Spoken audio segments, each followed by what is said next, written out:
Assalamualaikum warahmatullahi wabarakatuh. Hai, berjumpa lagi dengan Ibu Minahi Wardani di mata pelajaran IPA. Pada video sebelumnya, kalian sudah mempelajari tentang ciri benda mati dan ciri benda hidup atau makhluk hidup. Nah, pada video kali ini kita akan belajar tentang pengklasifikasian makhluk hidup. Pernahkah kamu pergi ke pasar tradisional? Atau pernahkah kamu memperhatikan para pedagang mengelompokkan barang-barang dagangannya? Ada kelompok sayuran, ada kelompok buah-buahan, ada pula kelompok barang kebutuhan pokok dan lainnya. Pernahkah kamu memperhatikan macam-macam hewan di sekitarmu? Ada hewan peliharaan, ada hewan ternak, dan bahkan ada hewan liar. Masih banyak lagi aneka ragam makhluk hidup yang ada di bumi dan beragam jenis sifat serta ciri-cirinya. Untuk mempermudah dalam mempelajari keanekaragaman makhluk hidup tersebut, manusia melakukan pengelompokan makhluk hidup. Pengelompokan makhluk hidup dinamakan klasifikasi. Klasifikasi makhluk hidup. Klasifikasi makhluk hidup adalah suatu cara mengelompokkan makhluk hidup berdasarkan kesamaan ciri yang dimiliki. Tujuan dari mengklasifikasikan makhluk hidup adalah untuk mempermudah mengenali, membandingkan, dan mempelajari makhluk hidup. Tujuan khusus dari klasifikasi makhluk hidup adalah: pertama, mengelompokkan makhluk hidup berdasarkan persamaan dan perbedaan ciri-ciri yang dimiliki. Kedua, mendeskripsikan ciri-ciri suatu jenis makhluk hidup untuk membedakan dengan makhluk hidup dari jenis yang lain. Ketiga, mengetahui hubungan kekerabatan antar makhluk hidup. Yang keempat, memberi nama makhluk hidup yang belum diketahui namanya. Dasar-dasar klasifikasi makhluk hidup. Yang pertama, klasifikasi makhluk hidup berdasarkan persamaan dan perbedaan yang dimilikinya. Kedua, klasifikasi makhluk hidup berdasarkan ciri bentuk tubuh, morfologi, dan alat dalam tubuh, anatomi. Ketiga, klasifikasi makhluk hidup berdasarkan manfaat, ukuran, tempat hidup, dan cara hidup. Sistem klasifikasi. Sistem praktis. Klasifikasi makhluk hidup berdasarkan persamaan ciri yang berguna. Misalnya, dapat dimakan atau tidak, dapat digunakan untuk obat atau tidak, menghasilkan buah atau tidak, serta menghasilkan serat atau tidak. Penganut sistem ini adalah St. Augustine dari abad keempat sebelum Masehi. Sistem artifisial atau buatan, yaitu pengelompokan makhluk hidup berdasarkan persamaan ciri yang ditetapkan oleh peneliti sendiri. Contoh, ukuran, bentuk, habitat makhluk hidup. Penganut sistem ini diantaranya Aristoteles dan Theoparatus tahun 370 sebelum Masehi. Sistem natural atau alami, yaitu pengelompokan makhluk hidup berdasarkan persamaan dan ciri struktur tubuh eksternal, morfologi, dan struktur tubuh internal, anatomi. Penganut sistem ini adalah Carolus Linnaeus dari abad ke-18. Berpendapat bahwa setiap tipe makhluk hidup mempunyai bentuk spesies yang berbeda.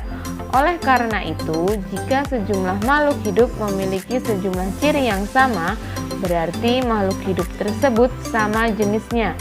Dengan cara ini, Linnaeus dapat mengenal 10.000 jenis tanaman dan 4.000 jenis hewan.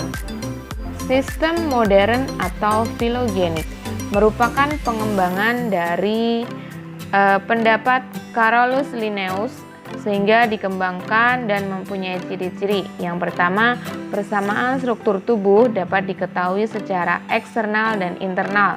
2. Menggunakan biokimia perbandingan. Yang ketiga, berdasarkan genetika modern.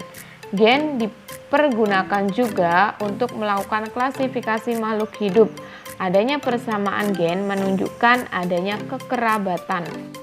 Urutan klasifikasi. Taksonomi adalah ilmu yang mempelajari tentang klasifikasi makhluk hidup, sedangkan tingkatan tiap unitnya dinamakan dengan takson. Takson atau taksa dari urutan yang paling tinggi ke yang paling rendah adalah kingdom, kerajaan, divisi untuk tumbuhan, filum untuk hewan, kelas atau klasis, ordo, bangsa, famili, suku, genus, marga, spesies, jenis. Berikut adalah perbedaan tingkatan takson hewan dan tumbuhan. Urut kut ini didasarkan atas persamaan ciri yang paling umum, kemudian makin ke bawah persamaan ciri semakin khusus dan perbedaan ciri semakin sedikit. Tata nama binomial. Tata nama binomial atau binomial nomenklatur merupakan aturan cara penulisan tata nama ilmiah untuk semua makhluk hidup. Aturan ini telah disepakati secara internasional dan menjadi dasar bagi ilmuwan ketika menamakan sebuah organisme. Tentu kamu pernah mendengar istilah Oryza sativa untuk padi atau Zymas untuk jagung. Nah, itu adalah merupakan sebagian contoh penulisan nama ilmiah binomial nomenklatur. Dengan menggunakan aturan baku ini, kita dapat dengan mudah menentukan jenis organisme tertentu dimanapun. Tata nama binomial diperkenalkan pertama kali oleh Carolus Linnaeus. Tata nama ini dianggap lebih spesifik sehingga mudah dipahami setiap orang. Cara penulisan binomial nomenklatur. Yang pertama, aturan penulisan nama spesies. Nama spesies ditulis dengan bahasa Latin yang terdiri dari dua kata. Kata pertama menunjuk pada genus, sedangkan kata kedua menunjuk pada spesies. Penulisan kata pertama harus diawali dengan huruf kapital, sedangkan pada kata spesies atau kata kedua diawali dengan huruf kecil. Nama ditulis cetak miring. Jika tidak, maka perlu digaris bawah atau underline. Jika nama spesies tumbuhan lebih dari dua kata, maka kata yang kedua dan seterusnya akan ditulis disertakan dengan tanda penghubung. Contoh, nama bunga sepatu, Hibiscus rosa sinensis. Pada penunjuk spesies, rosa sinensis ada tanda penghubung. Jika nama spesies hewan terdiri dari tiga kata, maka tidak perlu menggunakan tanda penghubung. Contohnya, Felis manisula domestica.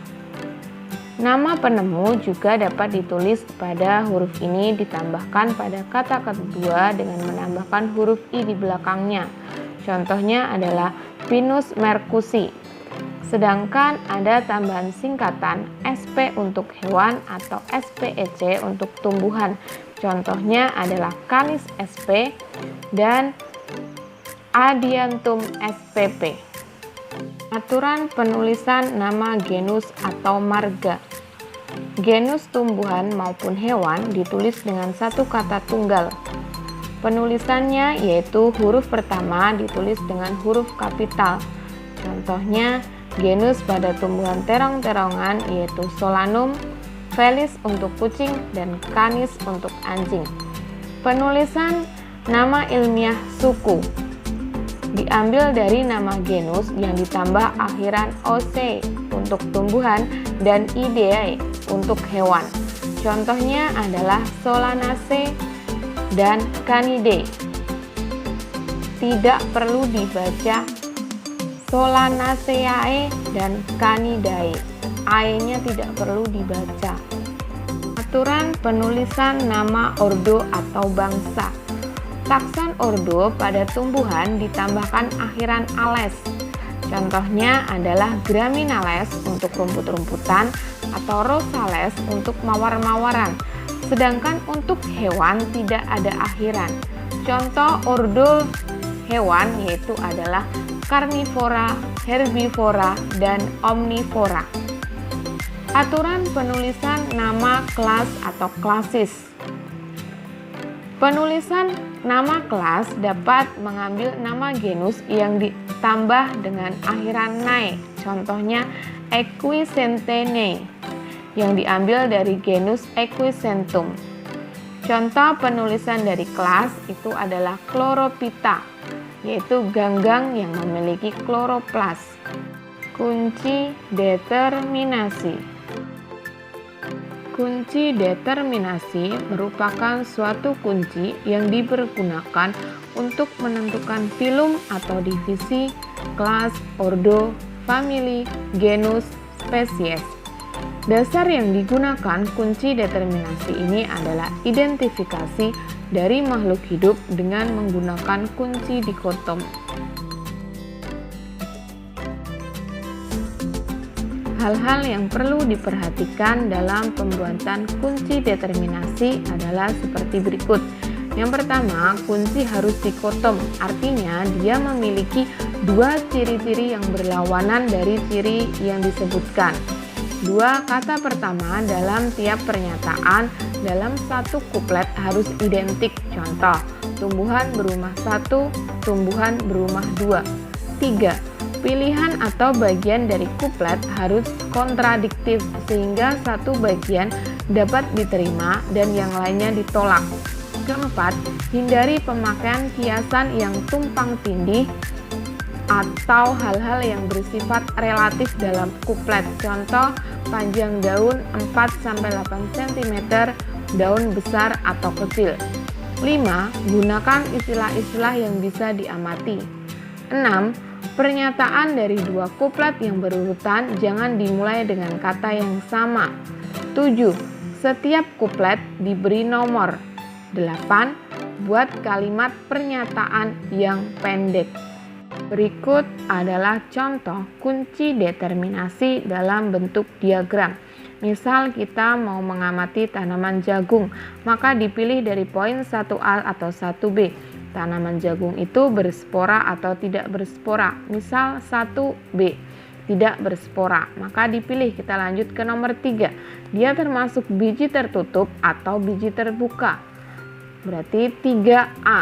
3A lanjut ke 4. 4 berkeping 2 atau berkeping 1. Berarti jagung itu berkeping 1. Maka kunci determinasinya adalah 1B, 3A, dan 4B. Berikut kunci determinasi jika sudah ditulis. Lebih memudahkan mengerjakan dengan kunci determinasi yang ditulis daripada data pada diagram kunci determinasi. Untuk lebih jelasnya, kamu dapat melihat di buku paket IPA. Dari video tadi, kita tahu bahwa dalam klasifikasi makhluk hidup melakukan beberapa tahapan, ada penulisan nama ilmiah, dan ada tingkatan takson. Pada pertemuan selanjutnya, kita akan belajar tentang klasifikasi 5 kingdom. Jika ada kendala atau penyampaian materi ibu yang kurang dipahami, kalian bisa tulis di kolom komentar atau langsung chat ke ibu. Thanks for watching, stay happy, keep healthy, see ya on next video. Assalamualaikum warahmatullahi wabarakatuh.